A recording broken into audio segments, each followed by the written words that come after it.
महिला मतदार दरवेळेला अतिशय महत्त्वाची भूमिका बिहारच्या निवडणुकीमध्ये बजावत असतात आणि हा महिला मतदार कायम नितीश कुमार यांच्या पाठीमागे उभं राहिल्याचं चित्र आपण वेळोवेळी पाहिलेलं आहे। तर नितीश कुमारांना यावेळेला सुद्धा महिला मतदारांची साथ मिळणार का?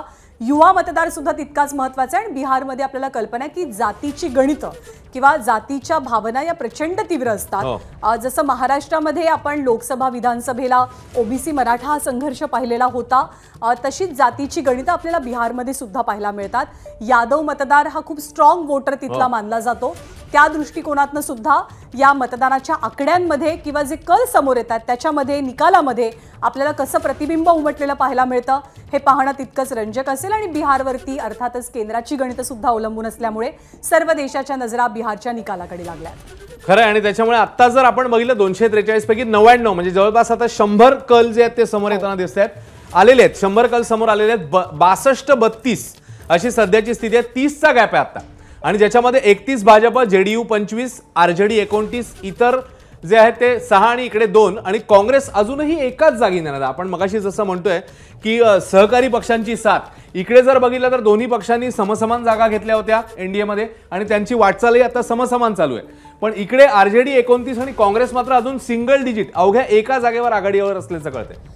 आणि लोकसभेच्या निवडणुका जेव्हा झाल्या 2024 साली तेव्हा विरोधी पक्षांनी प्रचंड मोठी कामगिरी केली। म्हणजे एक आशादायी चित्र विरोधी पक्षांसाठी त्या निवडणुकीमध्ये निर्माण झाल्याचं पाहायला मिळालं। पण त्यानंतर ज्या ज्या राज्यांच्या, खास करून महाराष्ट्र असेल, हरियाणा असेल, ज्या ज्या राज्यांच्या निवडणुका झाल्या त्यात विरोधी पक्षांचं मॅजिक काही फार चालल्याचं चित्र आपल्याला पाहायला मिळालं नाही। आणि तीच कुठेतरी परिस्थिती काँग्रेसच्या बाबतीत खास करून, कारण केंद्रीय पातळीवरती जर लीड कोण करतंय, केंद्रीय पातळीवरती विरोधी पक्ष म्हणून कुणाचा चेहरा आहे तर तो काँग्रेसचा चेहरा आहे।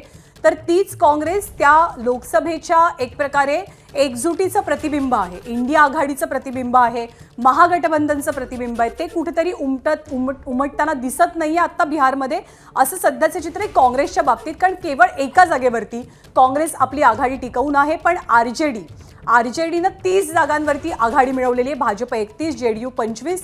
त्यामुळे 99 जागांचे कल, जवळपास 100 जागांचे कल आता हाती आलेले आहेत। 243 पैकी तेजस्वी यादव यांनी आपली आघाडी टिकवली आहे, पण त्यांचे मोठे बंधू तेज प्रताप हे महुआमधनं पिछाडीवर आहेत। सम्राट चौधरी उपमुख्यमंत्री आहेत, ते तारापूर मतदारसंघातनं आघाडीवरती आहेत। मैथिली ठाकूर अलीनगरमधनं आघाडीवर आहेत। मैथिलीची उमेदवारी असो, प्रचाराचा काळ असो, बराच वाद पाहायला मिळालेला।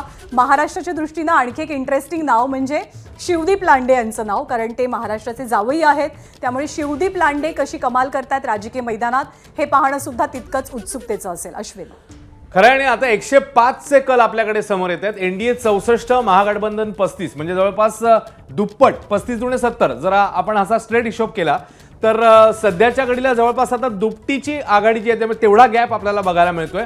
आणि पुन्हा एकदा तेच आकडे, भाजप 40, जेडीयू 25, इतर 5, त्यामुळे भाजप आता दुप्पट झालंय, 35-70 असं आताचं गणित आहे। 111 आताचे कल जे आहेत, त्यामुळे 122ची जर फिगर धरली तर अजून साधारण 10-11 ठिकाणचे कल हाती यायचे आणि मग आपल्याला 122चा फिगर हा कोण गाठेल त्या दृष्टीने आपल्याला आणखी जी आहे ती स्पष्टता येऊ शकेल पुढे पुढे जसं जाऊ तसं।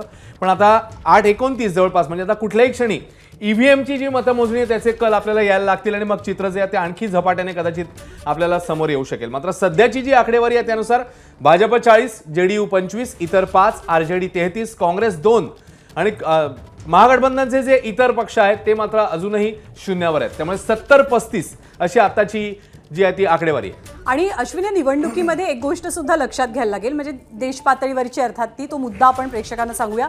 SIRचा मुद्दा खूप गाजला होता जेव्हा बिहारची निवडणूक जाहीर झाली तेव्हा। त्यामुळे मतदारांची फेरतपासणी मोहीम याच्यावरती विशेष भर दिला गेला आणि SIR नंतर होणारी ही पहिली निवडणूक आहे, पहिलं मतदान आहे, त्यामुळे हे आकडे सत्ता कुणाची येते हे महत्त्वाचं असेल। महागठबंधन 35 जागांवरती आघाडीवर आहे, एनडीए 70 जागांवरती आघाडीवरती आहे, म्हणजे दुपटीचा फरक या दोनही आघाड्यांमध्ये आपल्याला पाहायला मिळतो। एकूण 100 जागांचे कल हाती आलेत। 100 जागांचं चित्र नेमकं काय आहे? एनडीए 75 जागांवरती आघाडीवरती आहे, ज्यामध्ये भाजप 43 आणि जेडीयू 27 असे आकडे आहेत। तिथे काँग्रेस आणि आरजेडीचं काय सुरू आहे? आरजेडी जरी सुसाट वाटचाल करत असली तरी सुद्धा काँग्रेस मात्र एकाच ठिकाणी अडकलेली आहे। काँग्रेसचे आकडे जे आहेत कलांच्या बाबतीत ते फारसे पुढे सरकताना आपल्याला पाहायला मिळत नाहीयेत। पण एनडीए सुसाट आहे। एनडीए मध्ये सगळ्यात मोठा वाटा कोणाचा आहे तर तो नितीश कुमारांचा आहे। तो भाजपचा आहे. भाजप 43 जागा, एनडीए 75 जागांवरती आघाडीवर आहे. जेडीयू 27, भाजप 43 असं सध्याचं एनडीएचं चित्र आहे. महागठबंधन 39 जरी असलं तरी त्यामध्ये आरजेडीच्याच जागा 36 आहेत. काँग्रेस 2 जागांवरती आघाडी घेतानाचं चित्र आपल्याला पाहायला मिळत आहे. आणि नितीश कुमारांच्या मंत्रिमंडळातले 12 मंत्री ज्ञानदा आघाडीवर आहेत. त्यामुळे नितीश कुमार ईव्हीएम मतमोजणीला सुरुवात झाली आताची अपडेट. त्यामुळे आता पोस्टल बरोबरच ईव्हीएम मतमोजणीचे देखील आकडे जे आहेत ते समोर येऊ शकतात. 100 जागांचे कल हाती आले आहेत आणि नितीश कुमारांच्या मंत्रिमंडळातले 12 मंत्री आघाडीवर, 119 एकूण कल जे आहेत ते आता समोर येत आहेत. 43 भाजप, 27 जेडीयू, 5 इतर त्यांचे. त्यामुळे एनडीए 75, महागठबंधन 38 वर आहे, जनसुराज 3 आणि इतर 3. त्यामुळे 243 पैकी 119 कल हे आता समोर येत आहेत. ईव्हीएम मतमोजणीला सुरुवात झाली आहे. त्यामुळे पुढच्या काही मिनिटांमध्ये कदाचित आणखी आकडेवारी झपाट्याने आपल्याला समोर येऊ शकेल. आणि बिहारमध्ये या 3च पक्षांच्या परफॉर्मन्सकडे सगळ्यांचं लक्ष असणार. ते म्हणजे नितीश कुमार काय करतात, भाजपचा परफॉर्मन्स कसा असतोय आणि लालू प्रसाद यादव यांच्या मुलाचा पक्ष म्हणजे लालू प्रसाद यादवांचाच पक्ष खरं तर आरजेडी, तेजस्वी यादव आपल्या पक्षाला किती सक्षमपणे पुढे नेतात. सध्याची आकडेवारी आपण पाहतोय ग्राफिक्समधनं. 44 जागांवर भाजपनं आघाडी घेतलेली आहे. जेडीयूनं 27 जागांवरती आघाडी टिकवलेली आहे. आरजेडी 42 जागा म्हणजे भाजपच्या बरोबरीनं, भाजपच्या तुलनेमध्ये आपण विचार केला तर भाजपच्या बरोबरीनं जागांवरती आघाडी आरजेडीची पाहायला मिळते. काँग्रेसची कामगिरी गेल्या अनेक वर्षांपासून तशी सोसो राहिलेली आहे, फारच सुमार राहिलेली आहे बिहारमधली.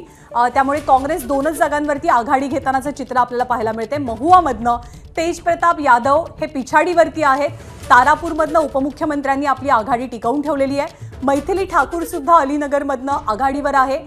तेजस्वी यादव यांनी आघाडी घेतली पण त्यांचे मोठे बंधू तेज प्रताप यादव हे मात्र पिछाडीवर आहेत. पुन्हा एकदा आपण आकडे सांगूयात. 44-27 जेडीयू भाजपची आकडेवारी आहे. आरजेडी 42 जागांवरती आघाडीवर आहे पण आरजेडीला त्यांचे जे सहयोगी पक्ष आहेत त्यांची खूप स्ट्रॉंग साथ मिळते असं सध्याचं तरी चित्र नाही. अश्विन, एबीपी माझा, उघडा डोळे बघा नीट.